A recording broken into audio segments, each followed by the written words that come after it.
Jean-François Ramon, bonjour. Bonjour. Merci d'avoir accepté notre invitation sur le plateau de la matinale. Soyez le bienvenu. Je rappelle que vous êtes le président de la CRAVI, du CRAVI, plutôt, le comité régional avicole. D'abord, est-ce que vous pourriez nous rappeler quel est cet acteur qu'on connaît parfois un petit peu, pas assez finalement dans le grand public? Il brasse un petit peu tous les professionnels du secteur, c'est ça? Complètement. Alors donc, tout d'abord, les cotisations se font par les groupements de producteurs qui ont leur surface sur les Pays de la Loire avec une cotisation au mètre carré. Ensuite, vous avez des représentants de la Chambre d'agriculture et des différents syndicats agricoles s'ils le souhaitent. C'est ça l'objectif. Après, ça représente toutes les espèces et c'est vrai que les Pays de Loire, c'est une diversité impressionnante entre la volaille du quotidien et le gibier, le pigeon, les reproducteurs et les autres consommations. Donc c'est une richesse. Après, c'est un peu plus compliqué à gérer en situation de crise. Et notre rôle est en fait de faire une interface entre les représentants des producteurs ou des groupements et l'administration, donc la DRAF au niveau de la région, mais aussi la chambre régionale avec le conseil régional, avec Lydie Bernard, qu'on voit assez régulièrement. Et les dossiers aussi pour, les aides publiques qu'on peut avoir pour les constructions de bâtiments neufs. Et après, on a un rôle aussi de communication, mais communication plus pédagogique pour promouvoir notre métier vis-à-vis des jeunes qui seraient intéressés pour s'investir dans ce métier. Alors, faire la promotion du CRAVI et donc des métiers du secteur avicole, c'est un petit peu difficile en ce moment, on le sait, puisqu'il y a toujours cette grippe aviaire. Au dernier compte, on était à 7 cas dans le département. En région, la situation est assez compliquée, plus compliquée, j'ai l'impression, qu'au mois de février-mars, moins en Vendée. Mais c'est vrai qu'on a l'impression que les cas se multiplient un peu plus sur les autres départements de la région. Oui, alors c'est vrai qu'on a eu une poussée impressionnante au printemps, là. Il y a déjà 2 ans que dans le sud-ouest, ils étaient impactés, mais on pensait que ça n'arriverait jamais chez nous, qu'on était mieux capable de contenir la maladie, ce qui n'est pas le cas.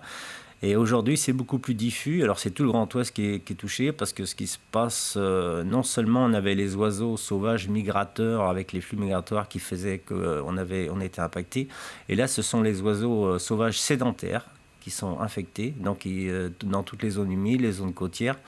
Et ce qui fait qu'on a des cas qui sont diffus pour l'instant, heureusement contenus, mais l'hiver n'est pas passé, on n'est même pas démarré l'hiver, donc on est inquiet et on n'a pas malheureusement trouvé de solution. On travaille beaucoup sur ce qu'on appelle la biosécurité, c'est-à-dire faire bien attention de ne pas rentrer dans les élevages pour les personnes extérieures, mais même pour nous-mêmes, en changeant de vêtements. Mais on n'a pas vraiment d'alternative. On attend avec impatience le vaccin, même si ça réglera peut-être pas tout, mais pour l'instant, on n'a pas de plan B, on subit. Vous subissez cette situation qui est un peu compliquée, comme vous le disiez. C'est vrai qu'on le voit, on pense à l'île cette grande réserve en Bretagne avec ces oiseaux qui déclinent petit à petit. C'est vrai que les populations sédentaires sont de plus en plus touchées. Comment ça se passe concrètement au niveau des élevages? C'est quoi que vous essayez d'éviter en ce moment? C'est que ces oiseaux sédentaires ou même ces migrateurs qui passent de temps en temps en France pour faire des réserves, repartir, puissent rentrer dans les élevages? Ça doit être compliqué quand même à mettre en place. Ils ne rentrent jamais dans les élevages, parce que de toute façon, à partir du moment où on sait qu'il y a un problème, tous les animaux sont censés rester dans des bâtiments fermés, y compris pour les basses-cours d'ailleurs. On demande aux gens de faire attention, de ne pas laisser de volailles extérieures, parce que ça peut être par les excréments, effectivement, que ça souille la situation et ça s'aggrave en fait.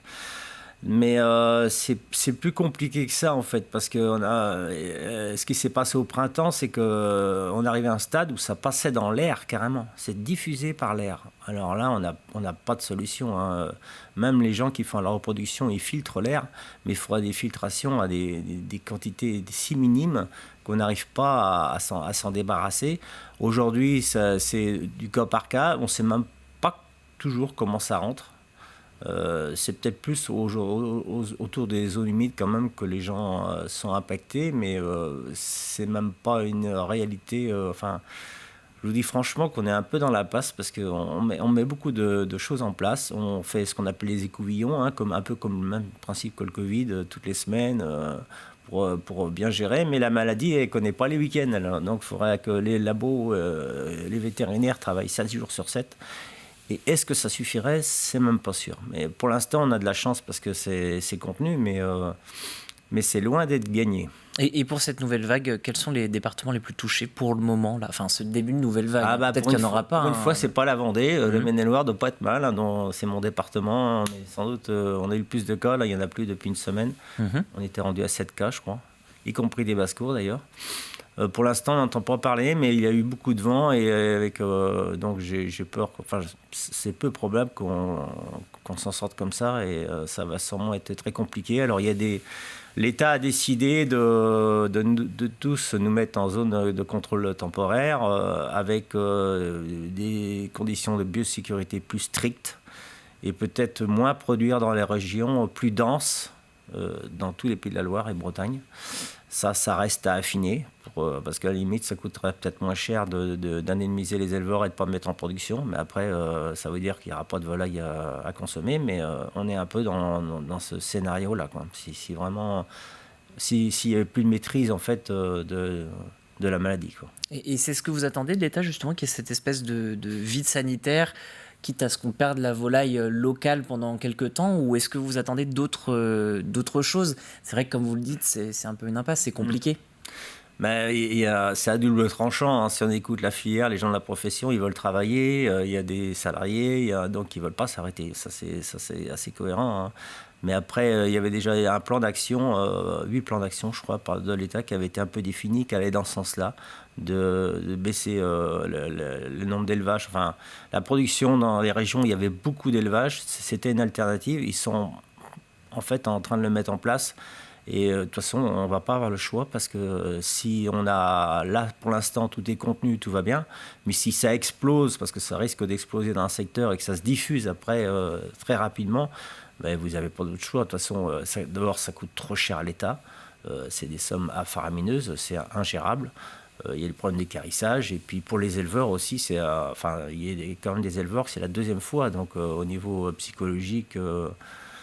c'est pas évident à gérer, mais aussi financier, même si on est bien accompagné par l'État, mais enfin, ça fait pas tout. Hein. C'est quand même un sacré stress. Hein. Moi, je l'ai vécu à titre personnel.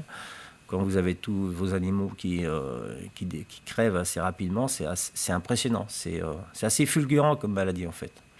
Ouais, c'est ça c'est vrai que c'est toujours compliqué parce qu'on évite de rentrer dans cette pudeur-là parce qu'on a déjà eu l'occasion de faire des reportages au mois de septembre avec un pigeonnier qui a décidé de complètement arrêter.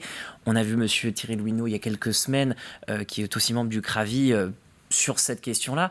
C'est ça qui est difficile en fait, c'est de se dire que pour vous, ça doit être très, très, très compliqué quoi, à gérer au quotidien. Oui. Ceux qui en parlent en général, enfin qui l'ont subi, c'est assez émotionnant parce que c'est vrai que parce que ça va très vite en fait. Hein. Puis on pourrait penser comme des pandémies qui ont eu même chez les humains où il y a 20 ou 30% de la population des oiseaux qui décèdent, mais non, là c'est la totalité. Hein. Et en quelques secondes, je me permets, est-ce que, je suis navré, hein, je pense un peu plus aux consommateurs cette fois sur cette dernière question, est-ce qu'il risque d'y avoir des problèmes d'approvisionnement? Ah, certainement, oui. Certainement. Déjà, pour les oies, c'est plié. Hein. Il n'y aura presque pas d'oies, parce que la mise en place était au mois de mai-juin, donc je crois qu'il n'y en a presque pas. Et puis après, toute la partie foie gras aussi, ça va être assez dramatique, hein, pour 2 raisons. La première, c'est que malheureusement, au printemps, comment dirais-je, toute la filière reproduction, qui est un peu mêlée avec nous, avec les éleveurs, eh bien, ils ont eu aussi des pertes importantes. Très bien. Donc, il y a beaucoup de manque d'oiseaux, d'oisillons, notamment en canard. Donc ça, on les a pas et ça se renouvelle pas comme ça. Le temps de remettre en production, en reproduction, faut 5 mois pour que les cannes repartent en production et commencent à pondre et aller en couvoir.